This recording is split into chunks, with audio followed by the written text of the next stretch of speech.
నమస్తే. Welcome to our channel. Senior journalist Damu Balaji garu ఉన్నారు. వారితో మాట్లాడదాం. సార్ నమస్తే సార్. నమస్తే. మోహన్ బాబు పరార్ అనే న్యూస్ మళ్ళా హల్చల్ చేస్తుంది సార్. అంటే దుబాయ్ వెళ్ళిపోయాడు అనే న్యూస్ వస్తుంది. నిన్న అసలు హైకోర్టులో ఏం జరిగింది? నిన్న హైకోర్టులో ముందస్తు బెయిల్ మీద విచారణ జరిగింది. ముందస్తు బెయిల్ కావాలని మోహన్ బాబు అడిగాడు. యాక్చువల్గా ఇది నాన్ బెయిలబుల్ కేసు, అత్యాయత్నం 109 బిఎన్ఎస్ భారతీయ న్యాయ సంహితలో 109 సెక్షన్ కింద పెట్టారు. అత్యాయత్నం అంటే ఆల్మోస్ట్ లైఫ్ కూడా పడే అవకాశం ఉంది. మినిమం 10 ఏళ్ళు నుంచి లైఫ్ పడే అవకాశం ఉంది. కాబట్టి ఆయనకు నాన్ బెయిలబుల్ కేసు కాబట్టి బెయిల్ రావడం కష్టం. బట్ ఈయన ముందస్తు బెయిల్కి అప్లై చేశాడు. ముందస్తు బెయిల్కి సంబంధించి నిన్న విచారణ జరిగింది. దీనికి పబ్లిక్ ప్రాసిక్యూటర్ ఏమని ఆర్గ్యూ చేశారంటే, ఒకటి, ఆయన చాలా సీరియస్ నేరం చేశాడు, సాక్ష్యాలు కూడా ఉన్నాయి, కెమెరా రికార్డ్ అయింది, ఆయన అటాక్ చేశాడు, ఆ అబ్బాయికి కూడా ఇక్కడ ఫ్రాక్చర్ 3 చోట్ల ఫ్రాక్చర్ ఇచ్చిన రాడ్ వేశారు, రంజిత్ అని TV9 విలేకరికి. అట్లాగే TV5 జర్నలిస్టుల మీద కూడా దాడి చేశాడు. ఆ రోజుగానే ఆయన ఆపకపోయి ఉంటే ఆ అబ్బాయిని ప్రాణాపాయం కూడా వచ్చే విధంగా కొట్టుండేవాడు, ఎందుకంటే ఆయన అంత అగ్రెసివ్గా ఉన్నాడు అనే యాంగిల్లో చెప్పారు. కాబట్టి ఈయనకి బెయిల్ ఇవ్వద్దని. అట్లాగే ఈయన అసలు ఇక్కడ లేడు, దుబాయ్ పారిపోయాడు. ఆయన చాలా బలమైన వ్యక్తి, అంటే పొజిషన్ అదంతా ఇన్ఫ్లుయెన్షియల్ పర్సన్ కాబట్టి బయట ఉంటే ఆయన సాక్షుల్ని బెదిరించే అవకాశం ఉంది. ఆ నిందితులను ఆల్రెడీ కలిసి వచ్చాడు హాస్పిటల్లో. సో వాళ్ళని ప్రలోభ పెట్టచ్చు, లేకపోతే ఇది చేయొచ్చు, భయపెట్టచ్చు. కాబట్టి ఆయనకి బెయిల్ ఇవ్వద్దండి, ఆయన అరెస్ట్ చేసి జైల్లో పెట్టాల్సిన అవసరం ఉందని పబ్లిక్ ప్రాసిక్యూటర్ గట్టిగానే ఆర్గ్యూ చేశారు.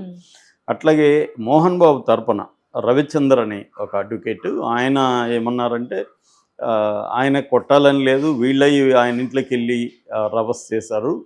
దీంట్లో ఆయన ఆవేశంలో తన మీద విలేకరులు వస్తున్నారా, లేకపోతే యాంటీ సోషల్ ఎలిమెంట్స్ వస్తున్నారా, ఇంట్లోకి వెళ్ళినప్పుడు వాళ్ళు విలేకరులు ఉండొచ్చు, విలేకరు రూపంలో ఉండే యాంటీ సోషల్ ఎలిమెంట్స్ ఉండొచ్చు. ఆల్రెడీ కొన్ని రోజుల నుంచి రకరకాల కొత్త వ్యక్తులు వస్తున్నారని ఆయన కంప్లైంట్ కూడా ఉన్నాడు. ఆ కంప్లైంట్లో కూడా కొత్త వ్యక్తులు అంతా నా ఇంట్లోకి వచ్చారని రాశారు ఆయన. అందువల్ల ఆ ఫియర్లో ఉన్నప్పుడు ఎవరైనా కొత్త వ్యక్తులు వాళ్ళ ఇంట్లోకి చొరబడితే వాళ్ళు విలేకరుల అది కాదా అనేది ఆయనకి ఎలా తెలుస్తుంది?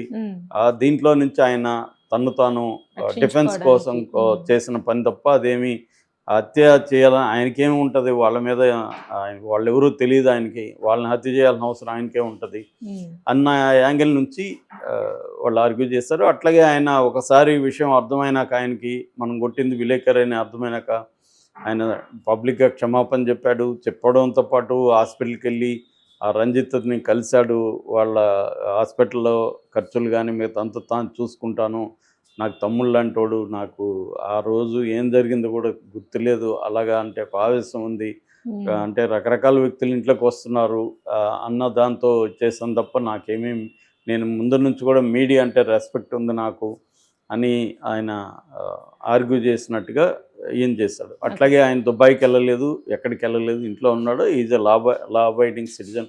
ఆయనకి యూనివర్సిటీనే ఆయన పేరుతో ఉంది, ఒక యూనివర్సిటీకి ఆయన ఛాన్సలరు, మోహన్ బాబు యూనివర్సిటీకి ఈయనే ఛాన్సలరు. అట్లాగే ఆయన వెరీ నోన్ యాక్టరు. సో అలాంటి వ్యక్తి పారిపోయే ప్రసక్తి ఉండదు. సో కాబట్టి ఆయనకి ముందస్తు బెయిల్ ఇవ్వండి అనేది ఈయన రవిచంద్ర ఆర్గ్యూ చేశాడు. బట్ ఇక్కడ ఒక పాయింట్ మీద జడ్జి కన్విన్స్ కాలేదు. అదేంటంటే, ఆయన పారిపోయాడని పబ్లిక్ ప్రాసిక్యూటర్ చెప్తున్నాడు, ఈయనేమో డిఫెన్స్ అడ్వకేట్ ఏమో లేదు ఆయన ఎక్కడికి పారిపోలేదంటే, అప్పుడు ఎక్కడికి పారిపోలేదని అఫిడవిట్ మీద మీరు ఇవ్వండి అని కోర్టు అడిగింది. అఫిడవిట్లో మాట చెప్పడం కాకుండా, ఎందుకంటే ఆరోపిస్తున్నారు కాబట్టి అది ఇంపార్టెంట్. పారిపోయాడా లేదా అనే దాన్ని బట్టి కదా బెయిల్. పారిపోతే బెయిల్ ఇవ్వరు, పట్టుకురమ్మంటారు. ఇక్కడే ఉండి నేను లా అబైడింగ్ సిటిజన్ విచారణకి వెళ్తాను అనుకుంటే ఆ బెయిల్ ఇవ్వచ్చు. సో కాబట్టి విచారణకి కంపల్సరీ కావాలి, ఎందుకంటే ఈ కేసుని క్వాష్ పిటిషన్ అనేది సాధ్యం కాదు, కేసుని కొట్టడం సాధ్యం కాదు, విచారణని ఆపడం కూడా కోర్టు పరిధి కాదు.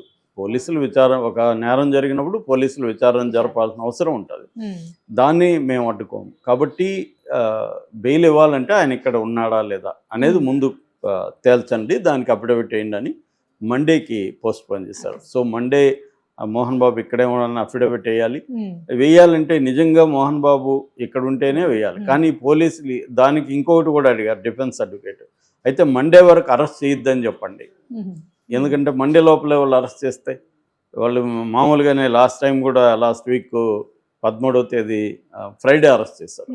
సో వాళ్ళు ఈరోజు అరెస్ట్ చేస్తారు, ఫ్రైడే అరెస్ట్ చేస్తారనుకో, సాటర్డే సండే కోర్టులు ఉండదు, 2 రోజులు ఆయన మినిమం జైల్లో ఉంటారు. మండే మీరు బెయిల్ ఇచ్చి కూడా లాభం లేకుండా పోతుంది. ఇంకా ముందస్తు బెయిల్ అనేది కాన్సెప్ట్ కూడా ఉండదు. ఒకసారి అరెస్ట్ అయిపోతే రెగ్యులర్ బెయిల్ అది కూడా కింది కోర్టులు వేసుకోవాలి, నాంపల్లి క్రిమినల్ కోర్టులో. సో అక్కడ బెయిల్ కూడా రాకపోవచ్చు, ఇది వాళ్ళ భయం. సో అందుకని ఏమైంది, కానీ కోర్టు ఏం చేసింది, నేను ఇవ్వనని చెప్పింది, అలాగే అరెస్టును ఆపనని చెప్పింది. ఇక్కడ ఇప్పుడు మోహన్ బాబుకి తలనొప్పిగా మారింది. మోహన్ బాబుని ఇప్పుడు రేవంత్ రెడ్డి ఆల్రెడీ చాలా ఫైర్ మీద ఉన్నాడు. సో ఎందుకంటే ఆల్రెడీ అల్లు అర్జున్ అరెస్ట్ చేశాడు, ఇప్పుడు కేటీఆర్ని కూడా ఈరోజు అరెస్ట్ చేయబోతున్నారని వార్తలు వస్తున్నాయి. ఇలాంటి నేపథ్యంలో మోహన్ బాబుని కూడా రేవంత్ రెడ్డి వదిలే ప్రసక్తి కనబడలేదు. సో అందుకని మోహన్ బాబుకి ఉన్న 2 మార్గాలు ఉన్నాయి మోహన్ బాబుకి. ఒకటి, ఈ లోపల నేను నిన్న కూడా చెప్పా అల్లు అర్జున్ విషయంలో, బ్యాక్డోర్ పాలసీ. బ్యాక్డోర్లో ఎవరినో తనకి, ఎందుకంటే అందరూ తెలుసు మోహన్ బాబుకి, చంద్రబాబు తెలుసు, మోడీ తెలుసు, చాలామంది సీఎంలు పిఎం దాకా అందరూ తెలుసు. అట్లాగే కాంగ్రెస్లో కూడా ఆయనకి పెద్ద సర్కిల్ ఉంది. అలాగే ఆయన పట్టుకొని వాళ్ళు ఎవరినో రేవంత్ రెడ్డిని ఇన్ఫ్లుయెన్స్ చేసి అరెస్టు కానికుండా చూసుకొని బెయిల్ వచ్చి చేయడం అనేది ఆయనకు అదొక పని ఆయన ఖచ్చితంగా చేస్తాడు. ఎవరైనా పౌరుండే, మనమైనా మన మీద ఏదో ఎవరో కేసు పెడితే మనకు తెలిసిన వాళ్ళు ఎవరినో పట్టుకొని ట్రై చేస్తాం కదా, ఎవ్రీబడి డస్ దట్. సో ఆయన అది చేస్తాడు. అయితే అది సాధ్యమా కాదో తెలియదు మనకి. రేవంత్ రెడ్డి ఏ ప్రజలకు కూడా సరెండర్ కాకుండా ఉన్నాడు చాలా విషయాల్లో. సో అంత స్ట్రాంగ్గా ఉన్నాడు ఆయన. అంటే కొన్ని విషయాల్లో నేను ఎంత స్ట్రాంగ్ అనేది నిరూపించదలుచుకున్నాడు ఆయన. అంటే కొన్ని చేయాలంటే మనం స్ట్రాంగ్గా ఉండాలి అనేది ఏదో అనుకున్నాడు. అది మంచి చెడ్డ అనేది పక్కన పెడదాం. ఆయన అవన్నీ ఆలోచించుకొని కాన్సిక్వెన్సెస్ ఏంటి, ఆయన ఏమో ఇంపల్సివ్గా ఇక రాజకీయాల్లో ఆ స్థాయికి పోయిన వాళ్ళు ఎవరు ఇంపల్సివ్గా ఉండరు. అన్నీ ముందు వెనక ఆలోచిస్తారు, వాళ్ళకి టీం ఉంటుంది.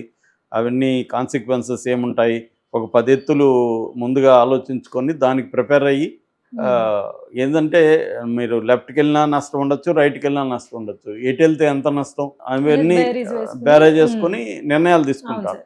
సో ఆ రకంగా రేవంత్ రెడ్డి కూడా, ఆయన ఏమి రాజకీయాల్లో కొత్తగా రాలేదు, 20 ఏళ్ళుగా ఆయన పైగా ప్రతిపక్షంలో ఉన్నా అంటే ఎన్ని ఆటుపోట్లు తినుంటాడు. అవన్నీ చేసుకుంటూ వచ్చిన వ్యక్తి కాబట్టి రేవంత్ రెడ్డికి కూడా ఒక ఐడియా ఉంటుంది, తను మోహన్ బాబుని అరెస్ట్ చేయిస్తే ఎలా ఉంటుంది అని. కాబట్టి ఆయన కొన్నిసార్లు ఏంటంటే అన్థింకబుల్ చేస్తుంటారు కొంతమంది. జగన్ కూడా ఇప్పుడు చంద్రబాబును అరెస్ట్ చేయడం అనేది అన్థింకబుల్ యాక్ట్. రాజకీయాల్లో ఒక్కొక్కసారి అన్థింకబుల్ చేయడం వల్ల మనకి రిజల్ట్ ఎక్స్ట్రీమ్ పాజిటివ్ అన్న వస్తుంది, ఎక్స్ట్రీమ్ నెగిటివ్గా కూడా వస్తుంది. అలాంటిది జగన్ చేశాడు, అందరూ కొంతమంది చేస్తుంటారు రాజకీయ నాయకులు. అలాగా ఇప్పుడు రేవంత్ రెడ్డి కూడా అట్లాంటి అన్థింకబుల్ యాక్ట్ కొన్ని చేస్తున్నాడు. సో అదొకటి మోహన్ బాబుకి. రెండవది, ఎస్కేప్ అవ్వాలి. మండే వరకు కనబడకుండా ఉంటే, పోలీసులకు దొరకకుండా ఉంటే, మండే ఒకవేళ బెయిల్ వస్తే మంచిది, బెయిల్ రాకపోతే అప్పుడు సరెండర్ అవుదాం, మండే సరెండర్ అవుదాం. బెయిల్ రాలేదనుకో, లేదా సుప్రీంకోర్టులో కూడా ట్రై చేసుకోవచ్చు. కాబట్టి ముందు ఎస్కేప్ అయితే ఈ 2 రోజులు సేవ్ చేసుకుంటే మళ్ళీ చూద్దాం అన్నది ఉంటుంది. అందుకని మోహన్ బాబు తిరుపతికి వెళ్ళి అక్కడి నుంచి బెంగళూరుకి వెళ్ళాడనే ఒక వార్త వస్తుంది. ఇంకొక వార్త, ఆల్రెడీ దుబాయ్లో వీళ్ళ ఫ్యామిలీ, విష్ణు ఫ్యామిలీ ఉంది కాబట్టి అక్కడ ఒక సర్కిల్ ఆల్రెడీ విష్ణుకు ఉంది కాబట్టి అక్కడికి జంప్ అయ్యాడని ఒక వార్త వస్తుంది. ఏదేమైనా మండే వరకు ఇప్పుడు మోహన్ బాబుని అరెస్ట్ చేస్తారా లేదనేది మాత్రం పెద్ద చర్చనీయాంశంగా మారింది. పోలీసులు కూడా వెతుకుతున్నారు సీరియస్గానే. అంటే రేవంత్ రెడ్డి అయితే బెండ్ కావట్లేదు, ఖచ్చితంగా మండే లోపల ఈ రోజు మ్యాక్సిమం అరెస్ట్, అతన్ని బెంగళూరులో ఉన్నాడా ఎక్కడ ఉన్నా, అంటే దేశం వదిలితే కొద్దిగా ఇబ్బంది, కానీ దేశంలో ఎక్కడున్నా పట్టుకోవడం పెద్ద ఇబ్బంది కాదు ఇవాళ ఉన్న టెక్నాలజీకి. కాబట్టి అలాగా పట్టుకొని ఆయన్ని ఈ రోజు కానీ రేపటి కానీ అరెస్ట్ చేస్తారా అనేది ఇప్పుడు టెన్షన్గా అయితే మారింది. ఉద్రిక్త వాతావరణం అయితే